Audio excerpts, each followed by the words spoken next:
आप देख रहे हैं दोपहर का दंगल, और आज दंगल के अखाड़े में हम बात करेंगे उन अलगाववादियों की जो खाते हिंदुस्तान की हैं लेकिन गाते हैं पाकिस्तान की।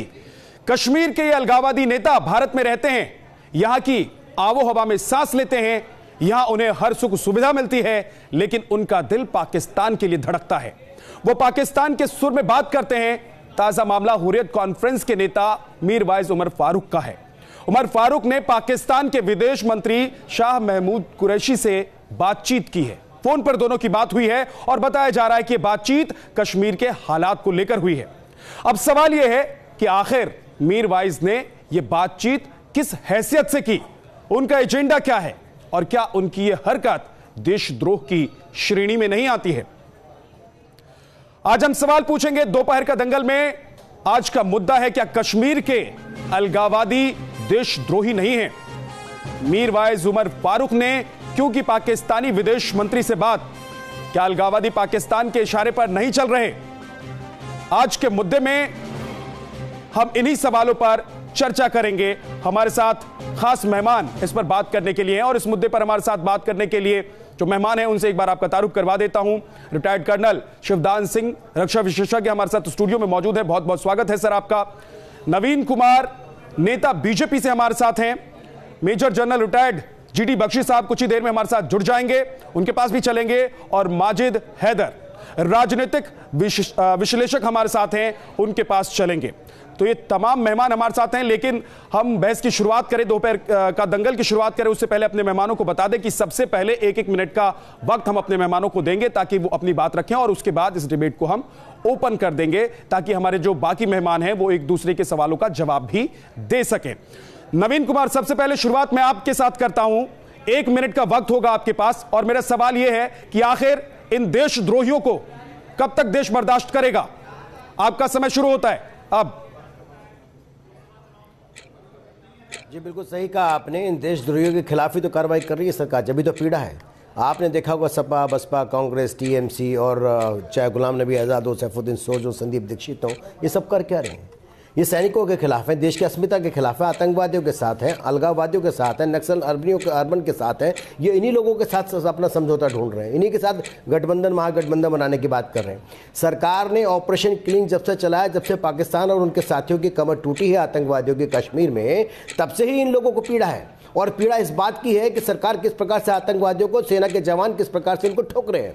मेरा कहना यह है कि आतंकवादियों को केवल एक ही भाषा का समझाया जा सकता है कि अगर वो निर्दोषों की हत्या करेंगे तो उनको जीने का कोई हक नहीं है। ठीक है, सैनिक जिस प्रकार नवीन जी आखिरी 10 सेकंड आपके पास बचे हैं वही सही है। हाँ, मुझे लगता है इसके लिए सरकार सक्षम से काम कर रही है। और यही अभी 22 सेकंड मेरा को यही कहना है कि विद्या जी, अगर सरकार ने जिस प्रकार से आपका वक्त खत्म हो गया नवीन कुमार, 5 साल के करीब इस सरकार को हो गया है। सवाल यह है कि ये जो अलगाववादी हैं, जो देशद्रोही हैं, जो देश विरोधी काम करते हैं, आखिर इनको बर्दाश्त कब तक किया जाएगा? सवाल यह भी है कि आखिर ये इस तरह की हरकत करने में कामयाब हो कैसे जाते हैं? माजिद हैदर हमारे साथ राजनीतिक विश्लेषक जुड़े हुए श्रीनगर से। माजिद हैदर, क्या ये देशद्रोह नहीं है जो अलगाववादी कर रहे हैं? आप जी देखिए, अलगाववादी अगर देशद्रोही होते ना तो बीजेपी सरकार ने मेरा टाइम शुरू हो रहा है जी, शुरू हो चुका है आपका टाइम, बोलिए जी। देखिए आप शुरू देखें, अगर अलगाववादी अगर देशद्रोही होते ना तो बीजेपी की सरकार ने सैयद अली गिलानी साहब के नवासे को बैकडोर से नौकरी नहीं दी होती। देखिए, हमें यह समझने की जरूरत है कि आर्मी का ऑपरेशन ऑल आउट फेल हो गया। पिछले साल के शुरू में यहां पे 300 मिलिटेंट थे, 250 के करीब मारे गए, आज फिर से 300 के करीब मिलिटेंट, तो ऑपरेशन ऑल आउट फेल है। सर्जिकल स्ट्राइक का जो ड्रामा था वो फेल हो गया। पाकिस्तान से कोई सीज फायर वायलेशंस रुकी नहीं, अभी भी चलती है, इन्फिल्ट्रेशन भी चलती है। डिमोनेटाइजेशन का एक और ड्रामा था, वो भी फेल हो गया। तो जब सब कुछ फेल हो रहा है तो बातचीत को मौका देने की जरूरत है, क्योंकि हमारे देश के प्रधानमंत्री जी नरेंद्र मोदी जी खुद कहते हैं कि दुनिया में हर चीज का इलाज, चाहे वो ग्लोबल वार्मिंग हो या टेररिज्म हो, ठीक है, उसका इलाज 10 सेकंड बचे हैं, आखिरी 10 सेकंड आपके पास। तो हमें तर्क शस्त्र की जरूरत है, और यही तर्क शस्त्र जो है मसला कश्मीर को हल करके आखिरी 5 में, हिंदुस्तान में, ठीक है, खत्म, आपका वक्त खत्म, आपका वक्त खत्म हो गया। माजिद हैदरी, ये चाहते हैं, सवाल यह है कि आप किस तरफ खड़े हैं? आप बॉर्डर के इस तरफ खड़े हैं या बॉर्डर के इस तरफ खड़े होकर उस तरफ की बात कर रहे हैं? अगर आतंकी मारे जा रहे हैं हैदरी साहब, तो क्या इसका मतलब यह है कि अलगाववादियों को उपद्रवियों को हम मौका दे दें कि वो पाकिस्तान से सीधे सीधे बात करें? शिवदान साहब हमारे साथ हैं। शिवदान साहब, अगर ये देशद्रोह है, अगर इस तरह की हरकतें देशद्रोह के श्रेणी में आते हैं, तो इस तरह की हरकतों पर काबू करने के लिए आपको नहीं लगता कि एक सख्त कदम उठाने की जरूरत थी जो अब तक नहीं उठ पाई है? देखिए, आपका समय शुरू होता है सर। देखिए, मैं ये शुरू से कह रहा हूं कि देश का जो कानून है, चाहे वो यूपी है, चाहे भोपाल है, चाहे वो कश्मीर है, देश का कानून सबके लिए बराबर होना चाहिए। ये देशद्रोही, ये अलगाववादी, जो अपने को अलगाववादी नाम, एक नया नाम निकाला इन्होंने, इसके नाम से ये जो देशद्रोह कर रहे हैं, ये बैकडोर से जो पाकिस्तान से बात कर रहे हैं, पाकिस्तान से फंड्स ले रहे हैं, और इनकी जो लाइफस्टाइल है वो एक राजाओं की तरह रह रहे हैं। इन्होंने एक फ्यूडलिज्म कायम किया हुआ है वहां पर। फ्यूडलिज्म, सामंतशाही चला रहे हैं ये लोग अपने नामों पर। तो मैं ये कहूंगा कि ये जो इन्होंने पाकिस्तान के साथ हरकत की है, उसके लिए इनको उचित उनके पास मुकदमा चलाया जाना चाहिए, और फास्ट ट्रैक कोर्ट में इनको कश्मीर से बाहर इनका ट्रायल होना चाहिए, और इनको सख्त सजा दे करके इसको पाकिस्तान से 5 सेकंड बात करने का इनको सबक मिलना चाहिए। सबक मिलना चाहिए। जीडी बख्शी साहब हमारे साथ जुड़ गए हैं, एक बार उनका रुख कर लेते हैं। जीडी बख्शी साहब, इनको सजा कैसे दें, क्या सजा मिले इन्हें, क्योंकि ये तो खाएंगे यहीं की और गाएंगे वहीं की? आपका समय शुरू होता है सर। देशद्रोह की सजा के हकदार हैं ये जो अलगाववादी हैं, ये तो इन्होंने अपने आप को ऐसा सर चढ़ा रखा है हमारे कि ये as a government in waiting यहां पे जैसे बैठे हुए हैं कि बस अभी इनकी सरकार बनी, पाकिस्तान से बात करते हैं, पाकिस्तान की दूतावास में जाते हैं, हवाला से 50 रूटों से पाकिस्तान से पैसे खाते हैं, और यहां पत्थर चलवाते हैं, आतंकवादियों को पैसे देते हैं, आतंकवादियों को फंड करते हैं। इससे ज्यादा बड़ा देशद्रोह, व्यापक देशद्रोह हमने नहीं देखा। अब वक्त आ गया है कि इनके जो किड ग्लव से ट्रीटमेंट दी जा रही है, पता नहीं क्यों इनको सरकार आड़े हाथ ले और इनको सलाखों के पीछे पहुंचाए जहां इनकी जगह है। 5 सेकंड इनको फोन ना दे ताकि ये रोज उठा के फोन पाकिस्तान में घुमाने लगे। ठीक है सर, आपके पास लौट कर आऊंगा मैं। 1 मिनट का वक्त खत्म हो गया है, अब डिबेट ओपन हो रहा है। माजिद हैदरी, अगर बात करनी है तो सरकार करेगी या अलगाववादी करेंगे? अगर आतंकवादी मारे जा रहे हैं तो इसका नुकसान पाकिस्तान को हो रहा है, इस पर क्या पक्ष अलगाववादी रखेंगे? बच्चे हैं जिन्होंने बंदूक उठाई है, और वो पत्थरबाज हैं जो पत्थर मारते हैं। आपने सबसे पहले पत्थरबाजों से और कश्मीरी बच्चे जिन्होंने बंदूक उठाई है उससे बात करनी है, क्योंकि हर चीज का इलाज तर्क शस्त्र है। आप जंग में फेल हो चुके हैं, कौन उकसा रहा है इनको? ड्रामा फेल हो चुका है। माजिद हैदरी, कौन उकसा रहा है इनको पत्थर उठाने के लिए? आप सिर्फ खून की होली खेलेंगे और कौन उकसा रहा है? कौन उकसा रहा है माजिद हैदरी, ये बताइए। खून की होली कौन खेलता है? देखें, ये उकसा रही है ये बीजेपी की सरकार। बीजेपी की माजिद हैदरी, फिर आप कहिए कि आप भी अलगाववादियों के साथ खड़े हैं। माजिद हैदरी, कहिए आप भी अलगाववादियों के साथ खड़े हैं। जब गिलानी के माजिद हैदरी, कहिए आप भी अलगाववादियों के साथ खड़े हैं। उनके सुर में सुर मिलाकर बात करेंगे। आरएसएस वाले, आप बोलिए, आप भी अलगाववादियों के साथ हैं। फिर ये सिद्ध हो चुका है कि एनआईए ने प्रूव कर दिया है कि मोटे मोटे फंड्स लिए जा रहे हैं पाकिस्तान से, और उन्हें हायर किया जा रहा है, और बच्चों को ये जो कश्मीर का अंडरवर्ल्ड, जिसको बॉम्बे की तरह अंडरवर्ल्ड पनप रहा है कश्मीर में, ये अंडरवर्ल्ड के लोगों को डरा के, धमका के, उनको आतंक पैदा करके, पैसे दे करके इस देश गलियों में बच्चों को भेज रहे हैं। ये अलगाववादी कैसी बातें कर रहे हैं देशद्रोही? 1 सेकंड शिवदान साहब, एक एक करके बात होगी। 1 मिनट हो गया माजिद हैदरी, वक्त खत्म हो गया आपका, वक्त खत्म हो गया। अब आतंकी मारे जा रहे हैं, आतंकी मारे जा रहे हैं, और देशद्रोहियों का क्या हश्र होने वाला है ये आपको पता लग जाएगा। नवीन कुमार, कब तक चलेगा ये सब? फायदा नहीं मिला, कोई पता चल जाएगा। से मिलिटेंसी नहीं मरती है। माजिद हैदरी, बोलिए ना, कहिए आप यहाँ की खाते हैं, यहाँ की खाएंगे और वहाँ की गाएंगे। आप भी अलगाववादियों के साथ हैं, आप राजनीतिक विश्लेषक नहीं है, कहिए फिर। का समर्थन करने वालों का। नवीन कुमार, मेरा सवाल आपसे होगी। अब बख्शी साहब मैं आऊंगा आपके पास। नवीन कुमार, 1 मिनट। नवीन कुमार से सवाल है मेरा। नवीन कुमार, कब तक ये बर्दाश्त करेंगे? जब आपकी सरकार आई थी केंद्र में, आपने कहा था कि अगले आने वाले 5 साल में समस्या का हल हो जाएगा। अब सरकार ये एक टेन्योर खत्म करने वाली है। वेदनाथ जी वही कर रहे। मेरी बात सुन लीजिए। मेरा ये कहना है, कश्मीर की समस्या को ऐसा नहीं कि किसी और राज्य की, कश्मीर की समस्या एक नासूर है जो कांग्रेस ने पैदा किया था। आज उस नासूर को समाप्त करने के लिए सबसे पहले जो लोग निर्दोषों की हत्या कर रहे हैं उनके खिलाफ हमको ने कार्रवाई की और कार्रवाई कर रहे हैं। आतंकवादियों का सफाया हो रहा है, इसलिए पाकिस्तान बौखला रहा है, अलगाववादी नेता बौखला रहे हैं। आज ये क्या हो रहा है?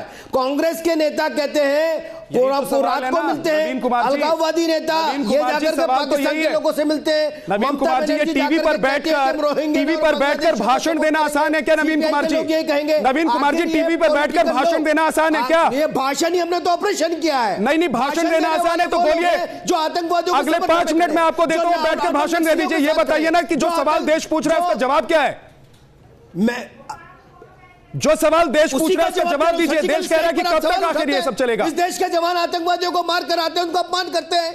आप सैनिकों को गली का गुंडा कहते हैं। आप कब तक देश के सैनिकों को अपमान? सर, ये राजनीति मत कीजिए नवीन कुमार। सफाया हो रहा है। जीडी बख्शी साहब, जीडी बख्शी साहब, यही कारण है। ये राजनीति के चक्कर में क्या कश्मीर शांत नहीं हो पाएगा? जीडी बख्शी साहब बोलिए। मैं बोल सकता हूं कुछ, या हमें केवल भाषण सुनने के लिए बुलाया? ठीक है, जीडी बख्शी साहब। अच्छा, क्या अब मैं साहब कुछ कह सकता हूं? जी बिल्कुल, बोलिए साहब। हम आपको कह रहे हैं कि मैं 2000 से 2005 तक वहां लड़ा आतंकवाद के विरुद्ध। उस वक्त कश्मीर में 4,500 आर्म टेररिस्ट थे। फिर हमने फेंस बनाया, 70 से 80% इन्फिल्ट्रेशन में ड्रॉप कराया। आज 250 टेररिस्ट रह गए हैं। मेन प्रॉब्लम टेररिस्ट अब नहीं रह गए जम्मू कश्मीर में। मेन प्रॉब्लम रह गई है ये हुर्रियत और उनके हरामखोर, ये जो पत्थरबाज हैं 30-40 हजार, जो पाकिस्तान का पैसा लेके पत्थरबाजी करते हैं, अराजकता फैलाते हैं और ये कैलेंडर बनाते हैं डिसरप्शन के। खासकर जब टूरिस्टों ने आना है, जब गरीब लोगों का पेट पालन। माजिद हैदरी, माजिद हैदरी को बोलना चाहते हैं। बख्शी साहब वापस आपके पास आऊंगा। नहीं, ये माजिद हैदरी साहब बोलिए। लफ्जों का इस्तेमाल कर रहे हैं, इनकी अश्लीलता बंद कराएं। माजिद हैदरी, तो किस शब्द का इस्तेमाल करेंगे आप? ये इनके खिलाफ जो देशद्रोही है उनके लिए क्या कहेंगे आप? अरे माजिद हैदरी जो देशद्रोही है उनके लिए क्या कहेंगे आप? बताइए क्या कहेंगे सर, बताइए ना। खाते हैं सर, बताइए क्या कहेंगे? हराम का खाते हैं पाकिस्तान का, उनको क्या बोलो? आतंकवाद आप बताइए ना। आपने तो बताया, उर्दू जबान आप भी जानते हैं। एनआईए के हराम का खाने वाले हरामखोर होते हैं। आप लोग खून खाते हैं। अरे साहब, हराम का खाने वाले हरामखोर होते हैं। और खासकर हराम जो दूसरे मुल्क का पैसा खाकर अपने देश के खिलाफ काम करते हैं, अरे वो नीच होते हैं।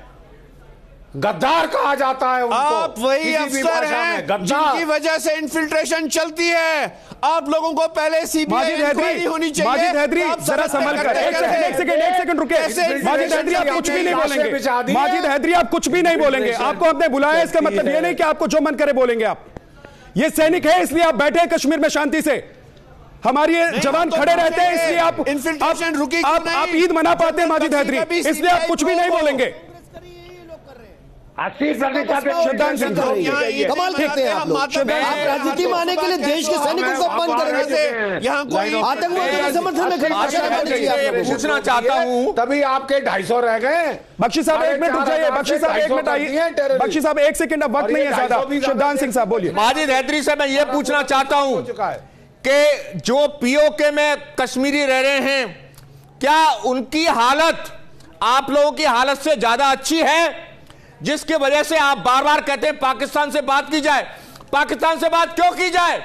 क्यों बात की जाए? हम उन लड़कों से जो तो आज देश के खिलाफ लड़ाई लड़ रहे हैं। विनती करते हैं, हमें उस कश्मीर के बराबर बना दीजिए। हमें भी अपना प्रधानमंत्री जेएंडके का जैसा होता था 50 तक वैसा। माजिद हैदरी, माजिद हैदरी, अगर आपको पाकिस्तान से इतना प्यार है तो पाकिस्तान क्यों नहीं चले जाते? 1 मिनट शिवदान सिंह साहब 1 सेकंड रुके। माजिद हैदरी, अगर आपको पाकिस्तान से तो पाकिस्तान जाने के लिए किसने रोका आपको? ये जो आरएसएस वाले हैं तो पाकिस्तान क्यों नहीं चले जाते होगा? माजिद हैदरी, पाकिस्तान अच्छा लगता है तो पाकिस्तान क्यों नहीं चले जाते? ये मुसलमानों को पाकिस्तान आपको पाकिस्तान अच्छा लगता है? माजिद हैदरी, आपको पाकिस्तान अच्छा लगता है? आरएसएस वाले जाएंगे नेपाल रहने। आरएसएस बीजेपी मत कीजिए। अगर पाकिस्तान आपको अच्छा लगता है तो आप चले जाइए पाकिस्तान। पाकिस्तान मेरा पड़ोसी है, आपको अच्छा लगता है? बदल सकता हूं, अपने पड़ोसी नहीं बदल सकता। कोई नहीं रोक रहा है आपको। अटल जी ने कहा था ऐसे लोगों की जरूरत नहीं है हमारे आरएसएस वाले, आप जैसे लोगों की जरूरत नहीं है हमारे देश को। बराबरी नहीं है तो ये नेपाल चले जाएं। शांत हो जाइए, अब आपका वक्त खत्म हो गया। शिवदान साहब, माजिद हैदरी, मुजाहिर जो पाकिस्तान में गए हैं बता दें, वो जिन्ना को अभी भी कोस रहे हैं। और मैं आपको वार्न कर रहा हूं कि 3 डिस्ट्रिक्ट जो कश्मीर के हैं उनकी वजह से हम पूरे 23 डिस्ट्रिक्ट का फ्यूचर खराब नहीं करेंगे। आप जैसे देशद्रोहियों, आप जैसे अलगाववादियों के लिए यहां पहले 23 डिस्ट्रिक्ट आम जनता को 22 डिस्ट्रिक्ट रोने के लिए नहीं छोड़ेंगे। कौन सा बना दिया? हमने उनको रोने के लिए नहीं छोड़ेंगे। मेरे लिए कश्मीर अक्साई चीन से लेके लखनपुर तक है, मुजफ्फराबाद भी है। मैं आपकी तरह डरपोक नहीं, डंके की चोट पे कहता हूँ आजाद कश्मीर भी कश्मीर का हिस्सा है। जो हिस्सा चाइना के पास है अक्साई चीन, वो भी हमारा हिस्सा है। जानना आप डरते होंगे चाइना से, मैं नहीं डरता। आपके साथ है, आप लोग दलाल हैं, दलाल। जम्मू रीजन आपकी सियासत दलाल की है। आप चाइना का भी बात कीजिए। एक मिनट शिवदान साहब, रुक जाइए, ऐसे नहीं समझेंगे। ये दरअसल अलगाववादियों के साथ खड़े होने वाले लोग हैं, ऐसे नहीं समझेगा। माजिद हैदरी, अगर आपको हिम्मत है, आप में औकात है, तो आप पाकिस्तान रह के आइए 1 महीने और फिर हमारे साथ बात कीजिए। आप रह सकते हैं पाकिस्तान में, बताइए। वो मुजाहिद मैं इन आरएसएस वालों को क्यों ना माजिद हैदरी, अगर पाकिस्तान से प्यार है, इनको बराबरी नहीं है मुसलमानों के साथ रहने में, नेपाल चले जाएं। माजिद हैदरी बोलो भारत जिंदाबाद, बोलिए बोलिए माजिद हैदरी, भारत जिंदाबाद।